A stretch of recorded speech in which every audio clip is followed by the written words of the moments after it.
मुख्यमंत्री देवेंद्र फडणवीस यांनी काल केंद्रीय गृहमंत्री अमित शहांची नवी दिल्लीत भेट घेतली। त्यामुळे स्थानिक स्वराज्य संस्थांच्या निवडणुकीआधी महायुती सरकारमध्ये महत्त्वाचे बदल होण्याच्या चर्चांनी जोर धरला आहे। फडणवीस यांच्या नेतृत्वातील सरकार स्थापन होऊन 6 महिने उलटले। या कालावधीत वादग्रस्त ठरलेल्या आरोप झालेल्या मंत्री आणि आमदारांची संख्या मोठी आहे।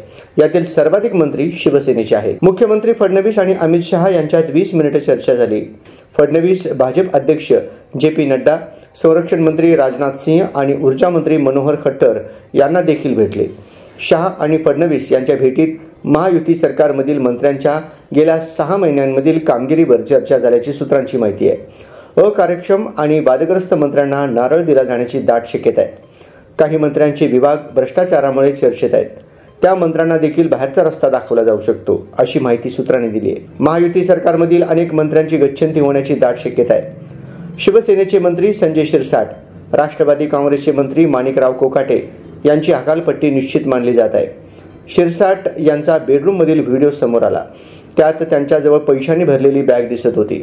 त्यांच्या मुलाला हॉटेल खरेदी करता यावं यासाठी पात्रतेच्या अटी बदलण्यात आल्याचे आरोप झाले। शिरसाट यांना प्राप्तिकर विभागाची नोटीसही आलेली नाही। तर दुसरीकडे मंत्री कोकाटे विधान परिषदेत मोबाईलवर रम्मी खेळत असल्यानं अडचणीत आले। त्यांची अनेक विधानं वादग्रस्त ठरलेली आहेत। संजय शिरसाट, माणिकराव कोकाटे यांच्यासह शिवसेनेचे मंत्री संजय राठोड, भरत गोगावले, योगेश कदम, राष्ट्रवादी काँग्रेसचे मंत्री नरहरी झिरवळ, भाजपचे मंत्री गिरीश महाजन यांनाही मंत्रिपदावरून दूर केलं जाऊ शकतं। महाजन हे मुख्यमंत्री देवेंद्र फडणवीस यांचे अतिशय जवळचे म्हणून ओळखले जातात। ते उत्तर महाराष्ट्रातील भाजपचे प्रमुख नेते आहेत। राहुल नार्वेकर यांना मंत्री होण्याची इच्छा आहे, त्यामुळे त्यांना मंत्रिमंडळात स्थान मिळू शकतं। त्यांच्या जागी भाजपचे वरिष्ठ नेते आणि माजी मंत्री सुधीर मुनगंटीवार यांची विधानसभा अध्यक्षपदी वर्णी लागू शकते।